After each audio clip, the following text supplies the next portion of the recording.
ಇದು ಕರುನಾಡ ಮನೆ ಮನೆ ಹಬ್ಬ ಹಬ್ಬ ಹಬ್ಬ ಹಬ್ಬ ಹಬ್ಬ. ಬೆಳಿಗ್ಗೆ ಯಾಕೆ ಎಣ್ಣೆ ಹಚ್ಚಿ ಸ್ನಾನ ಮಾಡಿಸಿದ್ದೀರಾ ಮತ್ತೆ ಹೊಸ ಬಟ್ಟೆ ಹಾಕಿದ್ದೀರಾ? ಇವತ್ತು ಯುಗಾದಿ ಹಬ್ಬ ಮನೆ. ಹೊರಗಡೆ ಋತು ಬದಲಾಗೋ ಟೈಮ್ ಇದು. ವಸಂತ ಮಾಸ ಬರುತ್ತೆ. ಅಲ್ಲೆಲ್ಲ ಮರ ಗಿಡಗಳೆಲ್ಲ ಎಲೆಗಳೆಲ್ಲ ಉದುರೋಗಿದ್ದಾವಲ್ಲ, ಇದು ಆ ಎಲೆಗಳೆಲ್ಲ ಚಿಗುರೋ ಅಂಥ ಕಾಲ. ಯುಗಾದಿ ಹಬ್ಬ ಅಂದರೆ ನಮಗೆ ಜನವರಿಲಿ ನ್ಯೂ ಇಯರ್ ಬರುತ್ತಲ್ಲ, ಅದೆಲ್ಲ ನಮ್ಗೆ ಹೊಸ ವರ್ಷ. ಇದು ನಮಗೆ ಹೊಸ ವರ್ಷ. ಎಣ್ಣೆ ಹಚ್ಚಿದೇನಕ್ಕೆ ಗೊತ್ತಾ? ಅದನ್ನು ಅಭ್ಯಂಗ ಸ್ನಾನಂ ಅಂತಾರೆ, ಆಯಿತಾ? ಅಭ್ಯಂಗ ಸ್ನಾನಂ, ಅದನ್ನು ಮೈ ಮನ ಎಲ್ಲ ಶುದ್ಧಿ ಮಾಡೋಕ್ಕೆ.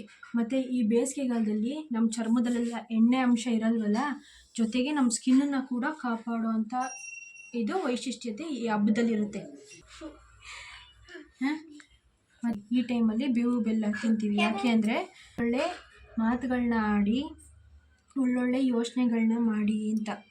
ಮತ್ತು ನಮ್ಮ ಜೀವನದಲ್ಲಿ ಅದರಲ್ಲಿ ಬೆಲ್ಲ ಬೇವು ಹಾಕಿರ್ತೀವಿ. ಯಾಕೆಂದರೆ ನಮ್ಮ ಜೀವನದಲ್ಲಿ ಬರೋ ಸಿಹಿ ಕಹಿ ಎರಡನ್ನೂ ಜೊತೆಯಾಗಿ ಸ್ವೀಕರಿಸ್ಬೇಕು ಅಂತ, ಆಯಿತಾ? ತಿಳ್ಕೊಂಡ್ರೆ ಯುಗಾದಿ ಹಬ್ಬ ಯಾಕೆ ಆಚರಿಸ್ತೀವಿ ಅಂತ? ಯುಗಾದಿ ಹಬ್ಬದ ಶುಭಾಶಯಗಳು.